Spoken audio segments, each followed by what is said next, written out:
नमस्कार दोस्तों, वापस स्वागत है आपका हिंदी स्टोरी वर्ल्ड टून्स पर।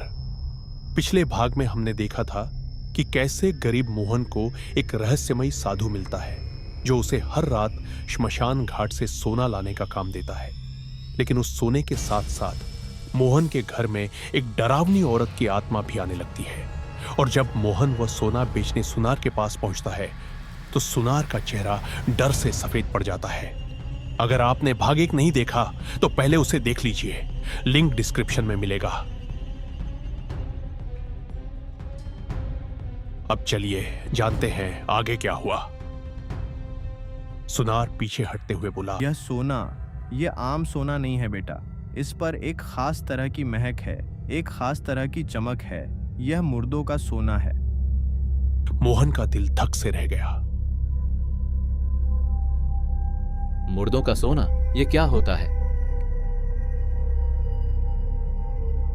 सुनार ने आसपास देखा, फिर धीमी आवाज में कहा, गांव में एक पुरानी कहानी है।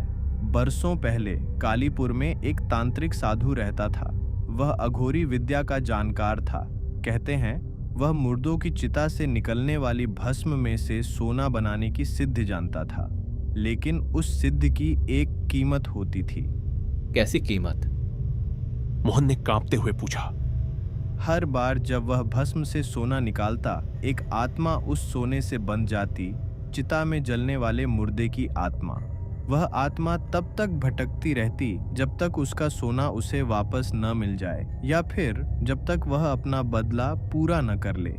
मोहन के हाथ पैर कांपने लगे। उसे याद आया वह डरावनी औरत जो हर रात उसके सामने आती थी।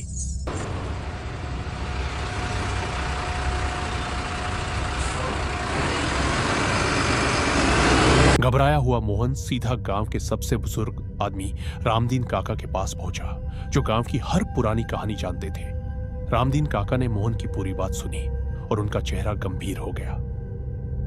बेटा, तुमने बहुत बड़ी भूल कर दी। वह कोई साधु नहीं है। वह तो वही तांत्रिक है जिसे बरसों पहले गांव वालों ने मिलकर श्मशान में जिंदा जला दिया था, जब उसका पाप सामने आया था। कैसा पाप काका? रामदीन काका ने लंबी सांस ली। उस तांत्रिक ने एक निर्दोष औरत को उसकी सोने की सिद्धि पूरी करने के लिए बलि चढ़ा दिया था। उस औरत का नाम था कमला। वह इसी गांव की बहू थी। जब गांव वालों को पता चला तो उन्होंने तांत्रिक को उसी श्मशान में जलाकर मार डाला। मरते वक्त उसने श्राप दिया था, जब तक कोई मेरे लालच में फंसकर मेरा काम आगे नहीं बढ़ाएगा, मैं इस गांव को चैन से नहीं रहने दूंगा। तभी से वह आत्मा भटकती है और हर कुछ सालों में किसी गरीब मजबूर इंसान को अपने जाल में फंसा लेती है। मोहन के पैरों तले जमीन खिसक गई। तो वह औरत कमला की आत्मा है? हाँ बेटा, कमला की आत्मा तुम्हें चेतावनी देने आती है। वह चाहती है कि तुम रुक जाओ, इससे पहले कि बहुत देर हो जाए। मोहन डरा सहमा घर लौटा। उसने फैसला किया कि अब वह दोबारा श्मशान नहीं जाएगा और साधु से मुंह मोड़ लेगा। लेकिन जैसे ही रात हुई, घर का माहौल पूरी तरह बदल गया। दरवाजे अपने आप खुलने बंद होने लगे।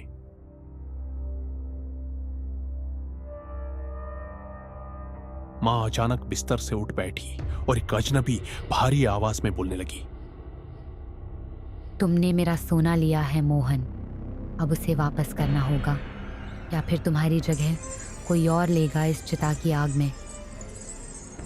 मोहन डर के मारे कोने में सिमट गया।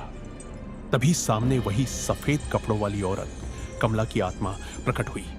लेकिन इस बार उसकी आंखों में डर नहीं बल्कि एक दर्द भरी विनती थी। उसने धीमी कांपती आवाज में कहा,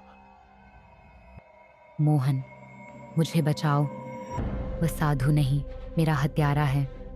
वह तुम्हारा भी इस्तेमाल कर रहा है, जैसे मुझे किया था। कमला की आत्मा ने मोहन को सब कुछ बताया। सालों पहले वह तांत्रिक कमला को भला फुसलाकर श्मशान ले गया था, यह कहकर कि वह उसके मृत पति की आत्मा को शांति दिलाएगा। लेकिन असल में उसने कमला की बलि देकर उसकी आत्मा को हमेशा के लिए सोने की सिद्धि से बांध दिया था। अब वही तांत्रिक साधु का भेष बदलकर मोहन के जरिए फिर से वही पाप दोहरा रहा था। हर रात मोहन जो सोना लेकर आता वह असल में मरते हुए लोगों की आत्माओं का हिस्सा था, जिसे तांत्रिक धीरे धीरे अपनी खोई हुई शक्ति वापस पाने के लिए इस्तेमाल कर रहा था।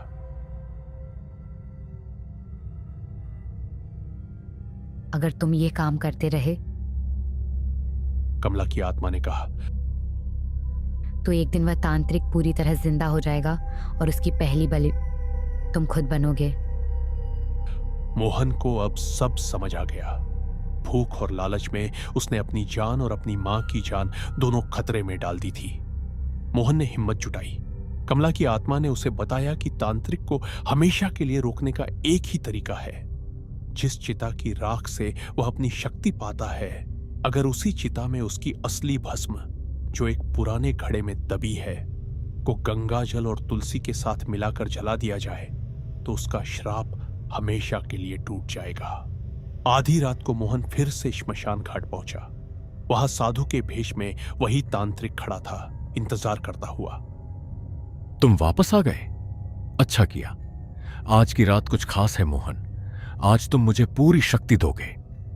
तांत्रिक ने अपना असली रूप दिखाना शुरू किया। जलती हुई आंखें, राख से लिपटा शरीर और एक डरावनी हंसी। मोहन डर के बावजूद पीछे नहीं हटा।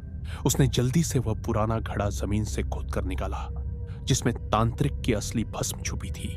यह जगह कमला की आत्मा ने उसे पहले ही बता दी थी और उसे चिता की धधकती आग में फेंक दिया।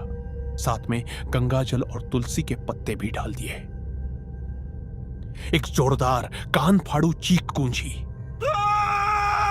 तांत्रिक की परछाई आग की लपटों में तड़पने लगी और धीरे धीरे राख होकर हवा में बिखर गई।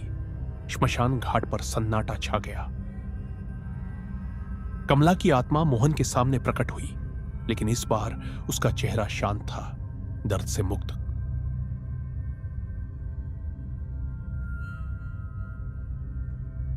धन्यवाद मोहन, तुमने मुझे और इस गांव को दोनों को बचा लिया। धीरे धीरे वह रोशनी में बदलकर हवा में विलीन हो गई, हमेशा के लिए। मोहन घर लौटा। मां सामान्य हो चुकी थी, जैसे कुछ हुआ ही ना हो।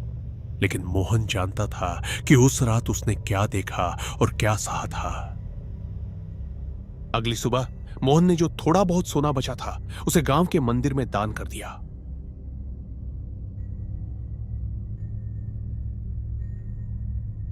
उसने ठान लिया कि चाहे कितनी भी गरीबी क्यों ना हो, वह कभी भी शॉर्टकट या लालच का रास्ता नहीं अपनाएगा। दोस्तों, यही थी श्रापित सोना की पूरी कहानी। इस कहानी से हमें एक सीख मिलती है। लालच और शॉर्टकट का रास्ता कभी भी अच्छे अंजाम तक नहीं ले जाता। मेहनत और ईमानदारी से कमाया हुआ थोड़ा भी धन धोखे और पाप से कमाए हुए ढेर सारे धन से कहीं बेहतर है।